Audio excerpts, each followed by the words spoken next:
나를 파는 자의 손이, 이런 제목으로 누가복음 강의를 이어가겠습니다.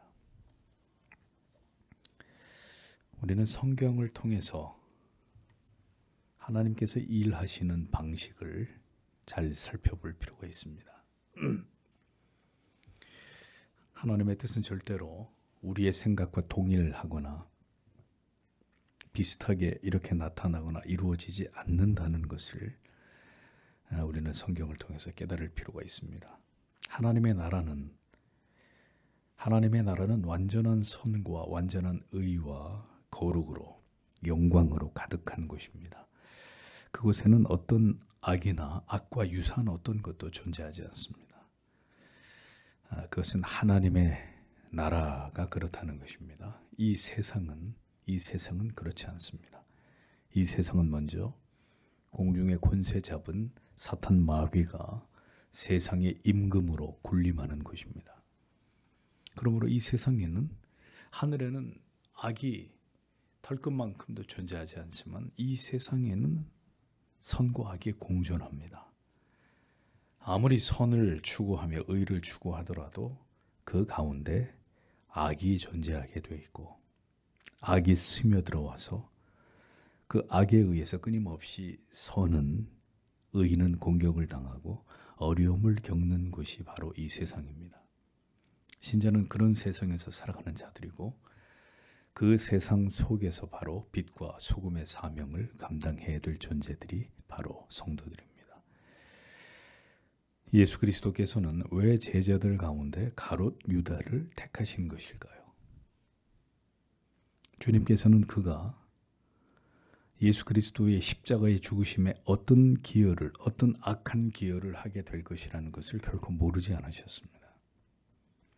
우리가 생각할 때는 예수님이 12제자를 선발할 때 최고로 똑똑하고 머리 좋고 성격이 온유하고 잘 순종하는, 모든 면에서 A급, 도덕적으로 윤리적으로 탁월하고 이런 비상한 사람들만을 모아서 제자로 삼을 것 같았는데, 예수님의 제자들은 대부분이 평범한 사람들이었고, 심지어는 그 중에는 예수를 배신할 자까지 예수님은 제자 중에 하나로 택하셨다는 것입니다.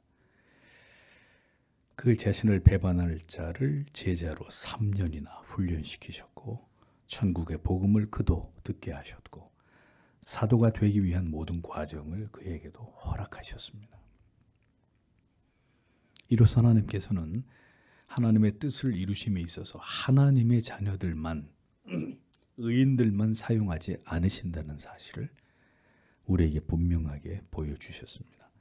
잠언 16장 4절에서는 여호와께서는 온갖 것을 그 시움에 적당하게 지으셨으니 악인도 악한 날에 적당하게 하셨느니라, 이런 말씀이 기록되어 있습니다. 전도서 8장 14절은 세상에 행하는 헛된 일이 있나니 곧 악인의 행위대로 받는 의인도 있고 의인의 행위대로 받는 악인도 있는 것이라 내가 이르노니 이것도 헛되도다, 라는 말씀이 기록이 되어 있습니다.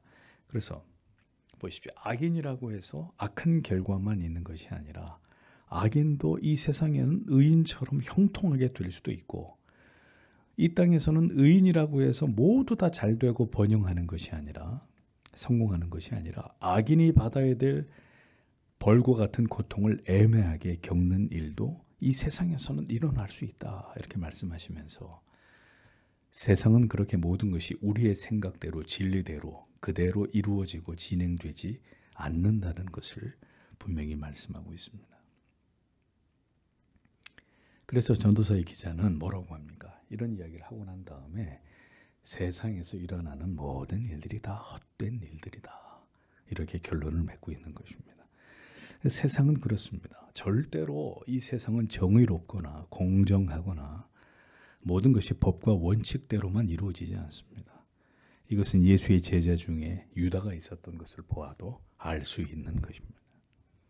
그러므로 하나님의 뜻은 선만 이 세상에 존재하게 하는 것이 아니라 악도 이 세상에 함께 존재하도록 허용하신 것이다, 라는 것을 알 수 있습니다.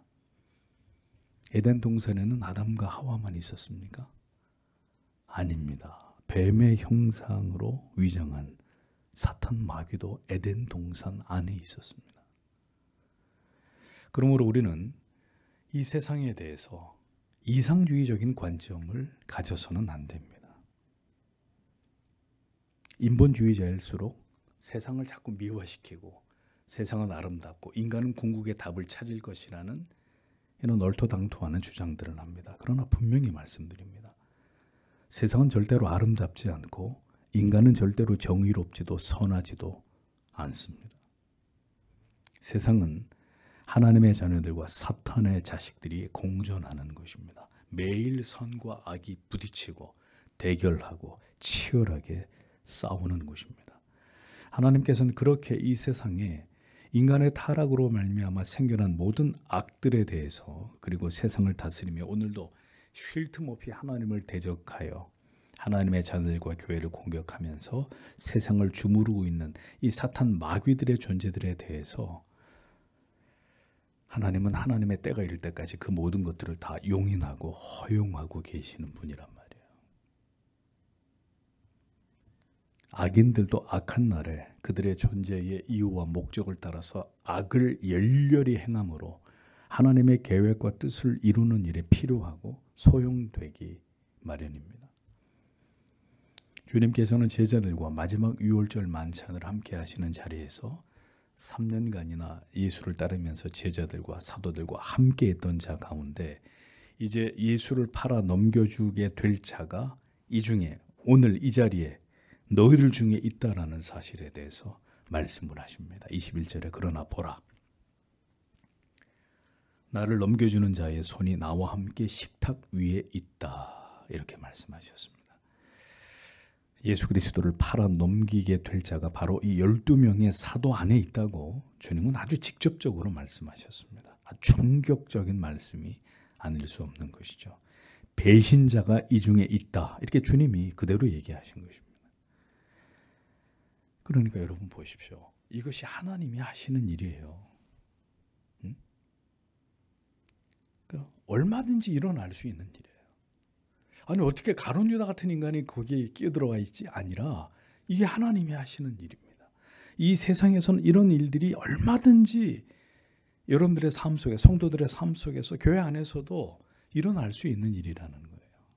교회 안에는 다 날개죽지에 날개가 달려있는 천사 같은 사람들만 오는 것이 아니라는 거죠. 예수님의 제자 중에서도 마귀가 있었단 말입니다.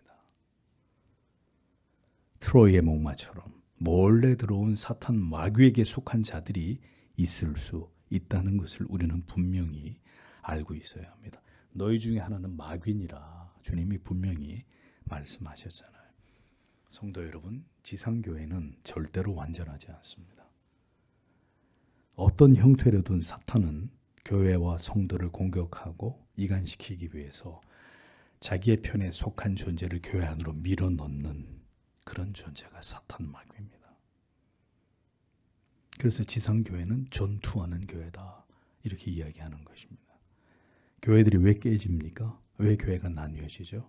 왜 교회가 고소고발이 난무하고 이런 부끄러운 일들이 교회 안에서 일어납니까? 교회 안에도 사탄 마귀가 뿌려놓은 씨앗들이 있기 때문입니다. 마태복음 10장 21절에서는 장차 형제가 형제를 아비가 자식을 죽는 데 내어주며 농담 아닙니다. 형제가 형제를 아비가 자식을 죽는 데 내어주며 자식들이 부모를 대적하여 죽게 하리라 이렇게 주님이 말세에 일어난 일들에 대해서 말씀하셨습니다. 서로 죽일 듯이 대적하면서 그를 죽음으로까지 내몰게 하는 사람은 예수님의 예언에 따르면 우리를 모르는 남이 아닙니다. 누구예요? 나를 죽도록 미워하는 내 원수가 나를 그렇게 죽이는 대로 내몰지 않습니다. 누가? 내 가족이. 예수님의 말씀입니다. 나의 형제와 자매, 부모와 자식이 서로를 그렇게 적대시하게 돼서 결국 죽음으로까지 내몰게 되는 끔찍한 일들이 마지막 때에 일어나게 된다고 말씀하고 있습니다. 자, 이를 보아도 하나님께서 행하시는 일은 악은 악끼리, 선은 선끼리가 아니라 선과 악이 공존하면서 각기 자기들의 존재의 목적을 따라서 자신들의 선과 악을, 선은 선대로 악은 악대로 자기들의 그 색깔을 분명히 드러내면서 함께 하나님의 뜻을 이루어가는 것이 하나님의 섭리다라는 사실을 성경은 우리에게 분명히 얘기하고 있는 것입니다. 그러므로 선과 악이 하나님의 뜻을 이루는 일에 모두 동원되고 역사는 그렇게 오늘도 흘러가면서 그리스도께서 다시 오실 종말의 모든 그 계획들을 완성해 나아가고 있다라는 사실을 성도는 알아야 합니다. 다시 말씀드립니다. 성도 여러분. 세상은 우리가 생각하는 대로 그렇게 이상적으로 이루어지지 않습니다. 심지어 교회도 교회가 왜 그래? 교회니까 그런 거예요. 신자들이 왜 그래? 신자들이니까 그런 거예요. 알곡도 있고 쭉정이도 있기 때문에 그런 거예요. 그럼 교회가 완전 무결할 줄 알았습니까? 전부 다 아무 문제 없는 완벽한 사람들만 교회 나오실 줄 알았어요? 하나님의 완전하신 통치와 완전하신 회복을 성도 여러분 이 땅에서 꿈꾸어서는 안 됩니다. 그런 일은 일어나지 않아요. 그날은 그 완전한 날은 주님이 다시 오실 이 세상에 오셔서 이 세상을 심판하시는 날이 바로 이 세상이 완전하게 회복되는 날입니다. 그러므로 성도는 이 세상에서 믿음을 지키면서 이 모든 것을 견디고 극복하면서 이 세상과 악과 싸우면서 믿음으로 살아내야 될 자들이라는 것을 우리는 기억해야 되는 것입니다.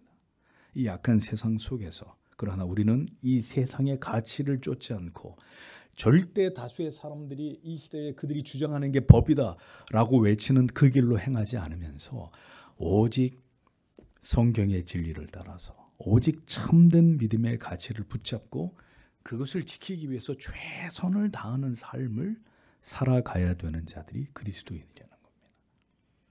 하나님의 목적은 이 죄악에 관영하고 불법과 불의가 판을 치고 있는 이 세상 속에서도 조용히 이루어져 가고 있습니다.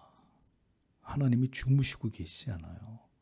다 일어나야 될 일들이 일어나고 있는 거란 말이죠. 그렇게 흥분하시지 않아도 돼요.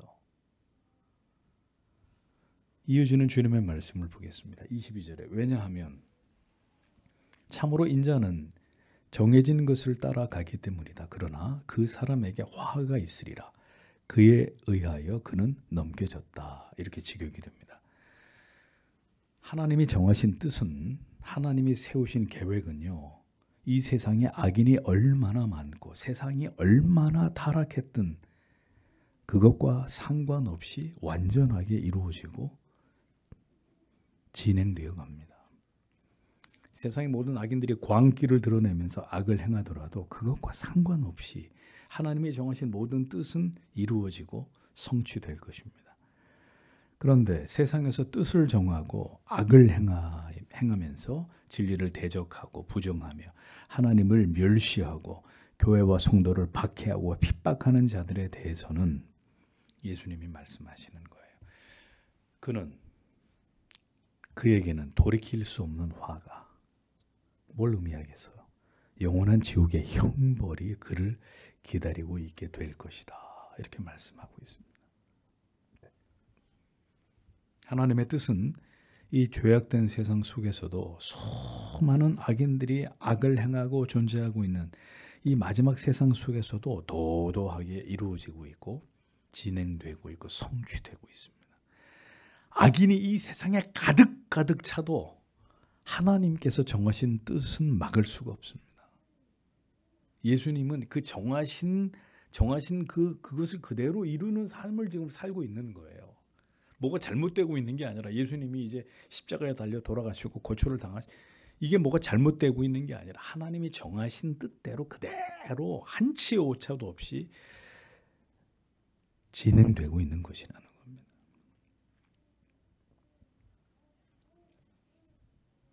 모든 것은 하나님의 계획과 의도대로 이루어지고 완성됩니다. 다만 그러는 가운데 유기된 자들, 그들이 그렇게 진리와 하나님의 존재하심을 비우고 조롱하고 불신하고 대적한 이제 그 결과에 대해서만큼은 영원히 두려운 형벌로 그 벌을 그들이 받게 될 것이라고 주님은 말씀하고 계시는 거죠. 그러니까 주님의 계획은 그대로 이루어지지만 이 악한 세상 속에서 이 하나님을 대적하는, 하나님의 진리의 말씀을 대적하는 모든 자들은 그들이 그 죄값으로 치러야 될 그 영원한 저주와 형벌을 그대로 그들이 받게 된다 라고 우리에게 말씀해 주고 계십니다. 참으로 안타까운 것은 우리가 아무리 이 같은 진리를 복음을 전해도 유기된 자들은 이런 경고의 말씀을 전혀 들으려고 하지 않는다는 거죠. 이 모든 복음의 내용들이 그들에게는 전혀 무가치한 것일 뿐입니다.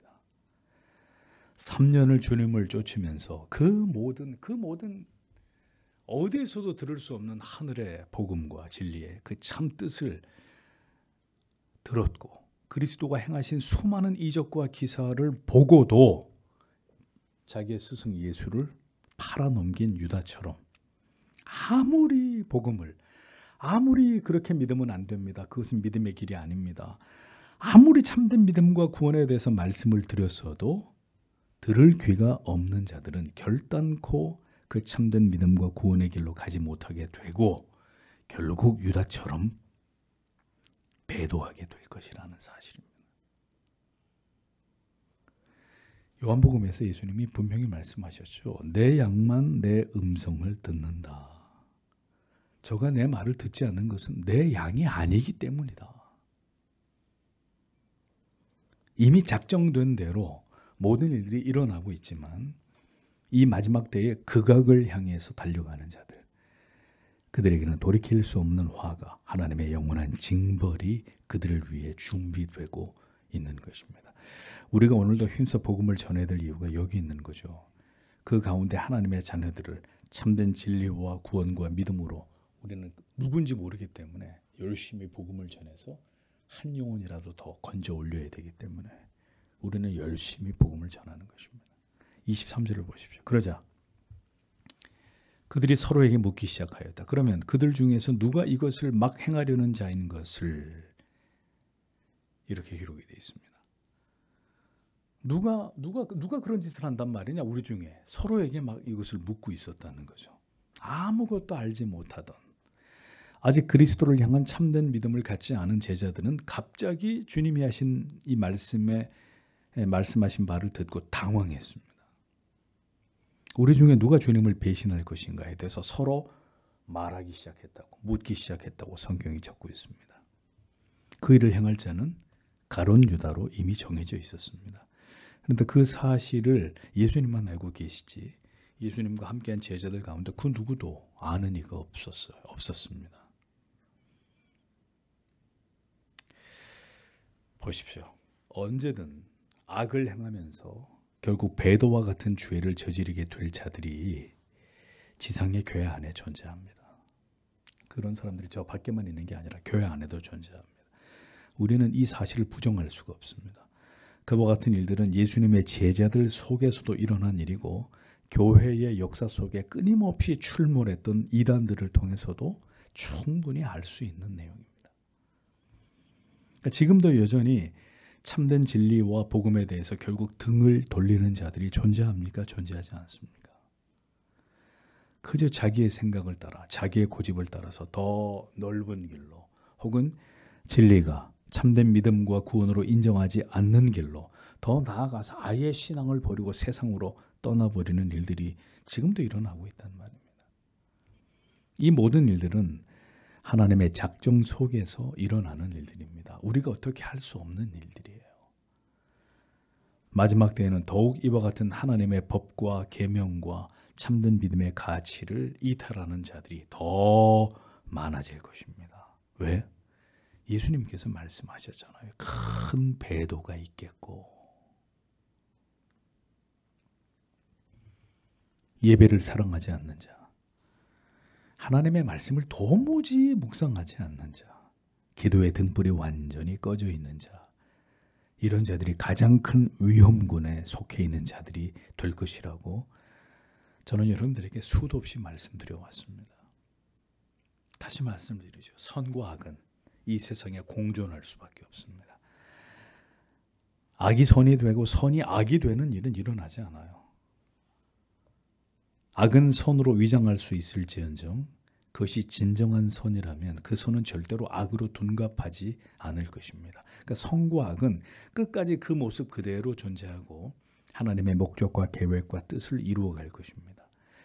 우리는 주님이 오실 때까지 이 진리를 지키면서 이 믿음을 굳게 붙들고 오직 성경의 진리와 가치를 지키며 하나님과 성경과 교회가 중심이 되는 이 믿음을 지킬 것입니다. 성도 여러분, 그러니 악으로 가득 차고 있는 세상 때문에 힘들어하지 마시고 오늘도 그런 세상 속에서 나의 믿음은 과연 이 마지막 시대를 감당할 수 있을 정도의 믿음인지 여기에 마음을 두시고 하나님께 기도하십시오. 세상은 어차피 그 정해진 길로 갈 것입니다. 유다와 같은 악인, 배신자, 배도자들은 더 분명하게 이제 그들의 정체를 드러내게 되는 때가 올 것입니다. 우리 중에 누가 그렇게 될지 우리는 전혀 알지 못합니다. 그러하기에 더욱 진리의 말씀 가운데로 지체들을 이끌고 우리 모두가 참 믿음을 갖도록 독려하고 서로를 위해 기도해주고 모두가 참된 바른 믿음을 가진 신자들이 될 수 있기를 함께 기도해야 된다는 것입니다. 부디 이 진리를 기억하십시오. 세상에서 한 발짝 물러서서 오늘 우리의 믿음을 또다시 점검하십시오. 그리스도의 임박한 죽음을 전혀 대비하지 못한 제자들은 이 충격적인 주님의 말씀을 주님께로부터 듣고도 잠시 누가 예수님을 팔아넘길 거야? 잠시 그렇게 동요했으나 그 다음에 제자들이 뭘 했죠? 성경을 보면 누가 더 높은 자리에 올라갈까? 어? 예수님은 지금 너희 중에 한 놈이 나를 판다 이 말씀을 하고 있는데 야, 누가 예수님을 팔 거야 우리 중에? 이렇게 잠시 요란을 떨고 나서는 그 다음 장면을 보면 우리 중에 누가 서로 높은 자리를 예수님이 왕이 될 건데 그러면 우리는 그 신하들이 되고 그럼 우리 중에 누가 더 높은 자리에 오를 건지를 가지고 다투고 있었단 말입니다. 그래서 주님은 그들의 발을 씻기면서 마지막 교훈을 하시는 거죠. 응? 동상이몽에 젖어 있었습니다. 이토록 한심하고 답답한 제자들의 모습이 성경에 기록되어 있는 거죠. 그럼 우리는 도대체 무슨 생각을 하면서 예수를 믿고 있는 것일까요? 우리는 이 마지막 때에 뭘 생각하면서 뭐에다 가치를 두고 이 믿음의 길을 걸어가고 있는 것인가?